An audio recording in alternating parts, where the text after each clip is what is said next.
And salts.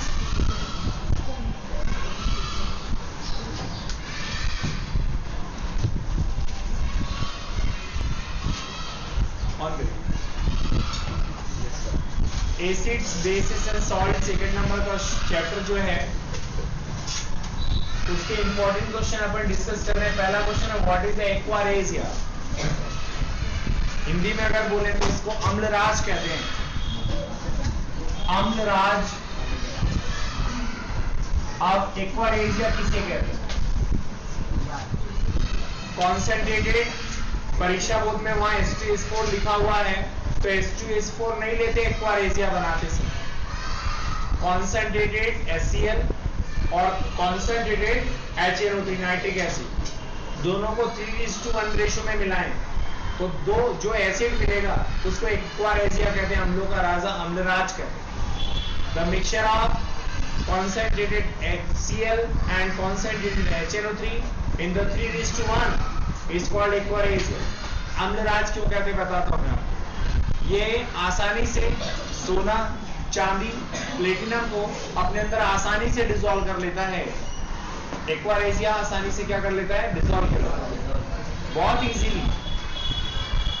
तो aqua regia definition फिर से बोल रहा हूं, the mixture of concentrated HCl and concentrated HNO3 is called aquaresia in the 3:1 is called aquaresia। ठीक समझ में आ रहा है? और it is used in the purification of the gold। ये गोल्ड, सिल्वर एंड प्लेटिनम को प्योर करने के लिए इसका यूज किया जाता है। आ रहा समझ में? या उनको डिसॉल्व करने के लिए इसका यूज किया जाता है। तो मैंने यहाँ पे एक्वारेजिया की डेफिनेशन लिखी हुई है, the mixture of the concentrated HCl and concentrated HNO3 जिसे नाइट्रिक एसिड कहते हैं in the ratio of the 3:1, इस मिक्सचर को एक्वारेजिया कहते हैं। समझ में आ रहा है? क्वेश्चन है what happened when the bleaching powder is left open in the air. Question आपसे पूछा है कि ब्लीचिंग पाउडर को अगर एयर में खुला छोड़ दें तो क्या होगा? उसकी रिएक्टिविटी डिक्रीज हो जाएगी, धीरे धीरे डिक्रीज हो जाएगी। अब क्यों हो जाएगी? बिकॉज वो एटमॉस्फेयर की CO2 से धीरे धीरे धीरे धीरे करके क्या करेगा? रिएक्शन करता रहेगा और उसकी रिएक्टिविटी को क्या करेगा? डिक्रीज करेगा। तो इसका आंसर ये है when the bleaching powder CaOCl2 जिसको कहते हैं, ठीक है, कैल्शियम ऑक्सोक्लोराइड कहते हैं।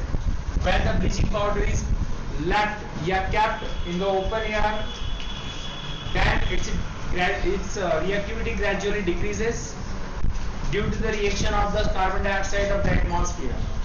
बंद कर दीजिए। What happened when the bleaching powder is left open in air? तो ब्लीचिंग पाउडर को जो ओपन एयर पे रख देते तो क्या होता है? ध्यान से सुनना, इसकी जो रिएक्टिविटी ब्लीचिंग पाउडर की धीरे धीरे करके क्या हो जाएगी? कम हो जाएगी। जो भी ब्लीचिंग पाउडर रखा कम हो जाएगी। क्यों हो जाएगी? बिकॉज अब ये एटमॉस्फेयर की CO2 से रिएक्शन करेगा और CaCO3 बनाएगा। CO2 और एक मिलकर क्या बनाएगा? CO3 और Ca यहाँ पर जुड़ जाएगा तो CaCO3 बनेगा, क्लोरीन गैस बाहर निकल जाएगी। तो ये खुद ही रिएक्ट कर रहा है एटमॉस्फेयर की कार्बन डाइऑक्साइड से और कैल्शियम कार्बोनेट बना रहा है। तो एक नेचुरली बात है, धीरे धीरे इसकी रिएक्टिविटी क्या हो जाएगी? डिक्रीज है। इसके लिए हमेशा इसको पैकेट में रखा जाता है। ब्लीचिंग पाउडर को हमेशा कहाँ रखा जाता है? पैकेट में, ताकि इसकी रिएक्टिविटी डिक्रीज ना हो। Very good. तो यहाँ पर लिखा when the bleaching powder is left in the air then its reactivity decreases because gradually decreases because it reacts with the carbon dioxide of the atmosphere। Okay, अब next question है what is the gypsum. Gypsum क्या होता है and what happened when it is heated up at the 100 degree Celsius. मतलब 100 degree Celsius या उसके ऊपर temperature पे गर्म करोगे तो क्या होने वाला है? ध्यान से सुना। जिप्सम एक ऐसा कंपाउंड है जो हाइड्रेटेड कॉपर सल्फेट होता है। समझ में आ रहा है? कैल्शियम सल्फेट होता है। कैल्शियम सल्फेट हाइड्रेटेड होता है, मतलब पानी के मॉलिक्यूल कैल्शियम सल्फेट में रहते हैं। जब इसको आप 100 डिग्री या उससे ज्यादा टेम्परेचर में गर्म करोगे तो यहाँ पर क्या होता है कि पानी के मॉलिक्यूल इससे बाहर चले जाते हैं और जिप्सम प्लास्टर ऑफ पेरिस में कन्वर्ट होता है, POP में कन्वर्ट हो जाता है, प्लास्टर ऑफ पेरिस में। ठीक है, प्लास्टर ऑफ पेरिस में कन्वर्ट हो जाता है, जिसका यूज उस POP का यूज, प्लास्टर ऑफ पेरिस का यूज कहाँ करते हैं बताएं आप? सीलिंग, ये जो ऊपर की छत है, सीलिंग है, उसको डेकोरेट करने के लिए, स्टेच्यूज बनाने के लिए, मूर्तियां बनाने के लिए करते हैं। POP का इस्तेमाल जो है घर को डेकोरेट करने के लिए करते हैं यहाँ पर। नहीं आ रही बेटे? और बोन्स जो है ब्रिक बोन्स हैं उनके ऊपर प्लास्टर चढ़ाने के लिए भी इसका यूज किया जाता है। समझ में आ रहा सभी को? तो पीओपी कैसे बनता है? From the gypsum. जिप्सम क्या होता है पहले देखें। तो जिप्सम जो है कैल्शियम सल्फेट का हाइड्रेटेड मॉलिक्यूल है। हाइड्रेटेड मॉलिक्यूल मतलब उसके साथ पानी ऐड है। तो gypsum is the hydrated calcium sulphate. It is found in capital of Paris, capital of France. ये फ्रांस में मिलता है, पेरिस में मिलता है, उसकी कैपिटल में मिलता है। और जब उसको आप गर्म करते हैं, when it is heated up to, जब इसको गर्म करते हैं 100 डिग्री सेल्सियस टेम्परेचर पर, तो ये डिहाइड्रेटेड होता है। मतलब इसमें से पानी के मॉलिक्यूल क्या होते हैं? बाहर जाते हैं। और ये जिप्सम जो है किसमें कन्वर्ट हो जाएगा? Plaster of Paris. समझ में आ रहा सभी को? ये था जिप्सम। और ध्यान से सुन लीजिए, प्लास्टर ऑफ पेरिस के यूजेस कहां कहां हैं? प्लास्टर ऑफ पेरिस का पहला यूज है, it is used in the manufacturing of statues. It is used in the decoration of houses, buildings, and it is used in the treatment of the brick bones, broken bones. टूटी हुई हड्डियों को treatment करने के लिए भी इसका use किया जाता है। आ रहा नहीं आ रहा है? As the plaster. बंद करिए और 2 मिनट गाइस।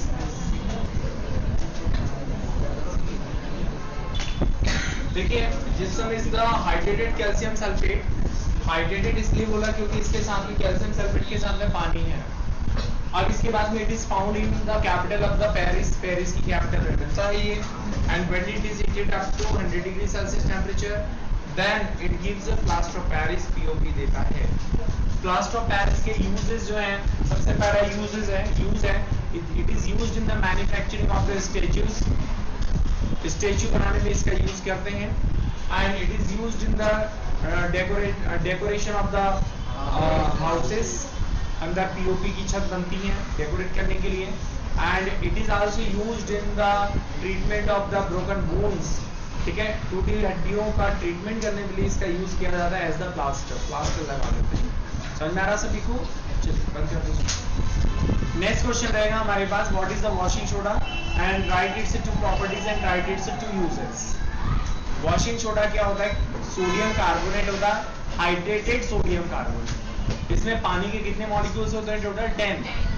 ठीक है, द हाइड्रेटेड क्योंकि पानी के मॉलिक्यूल हैं, hydrated sodium carbonate is known as the washing soda. इसका फॉर्मूला होता है Na2CO3.NS2। क्लियर हुआ? अब इसके यूजेस हम बताएं, सॉरी प्रॉपर्टीज बताएं, तो व्हाइट क्रिस्टलाइन सॉलिड होता है, व्हाइट क्रिस्टल के फॉर्म में मिलता है ये। और ये वाटर में क्या होता है? इजीली सॉल्युबल है। It is easily soluble in water, पानी में आसानी से घुल जाता है। दो प्रॉपर्टी, पहली प्रॉपर्टी क्रिस्टलाइन मटेरियल है, क्रिस्टल के फॉर्म में है, और it is easily soluble in water. इसके बाद में यूजेस की मैं बात कर रहा हूं, तो it is used as the detergent के रूप में इसका इस्तेमाल किया जाता है। ठीक समझ में आ रहा है? इसका यूज जो है बेकिंग सोडा को बनाने में, सॉप बनाने में इसका यूज करता है। तो मैंने 2 यूज बता दिया आपको, यूजेस बताए मैंने इसके।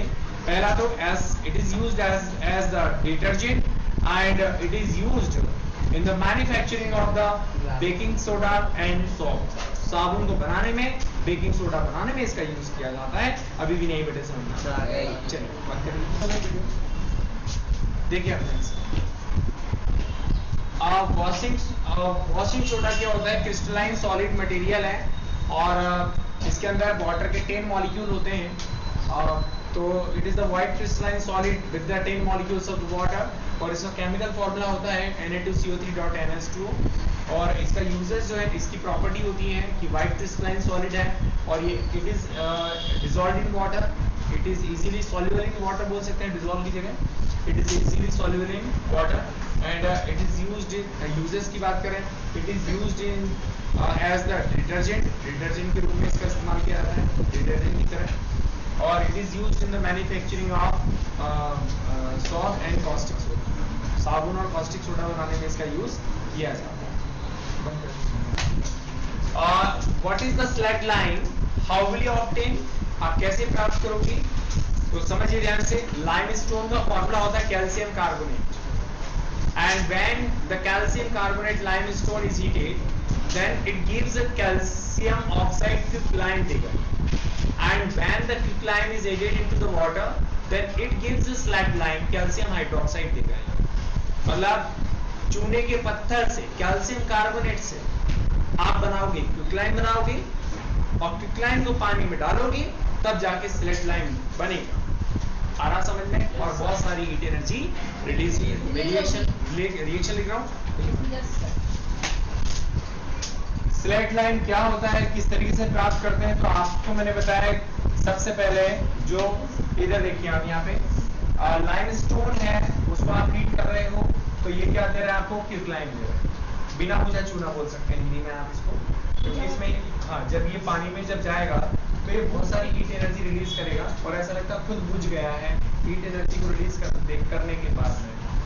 ठीक है, अभी इसमें बहुत सारी हीट एनर्जी है केमिकल बॉन्ड के फॉर्म में, और जब इसको आप क्विकलाइम को पानी में डिसॉल्व करते हैं तो इसके अंदर के सारे बॉन्ड टूटेंगे और टूटने के बाद ढेर सारी हीट एनर्जी क्या करेगा, वो रिलीज करेगा।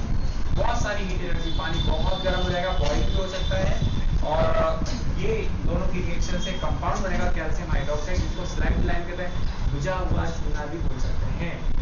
ऐसा लगता है कि भैया ठीक है बुझ गया है और पूरी हीट निकाल के ठंडा हो गया है और अब ये रिएक्शन नहीं करेगा, किसी से रिएक्शन नहीं करेगा, मतलब पानी से नहीं करेगा।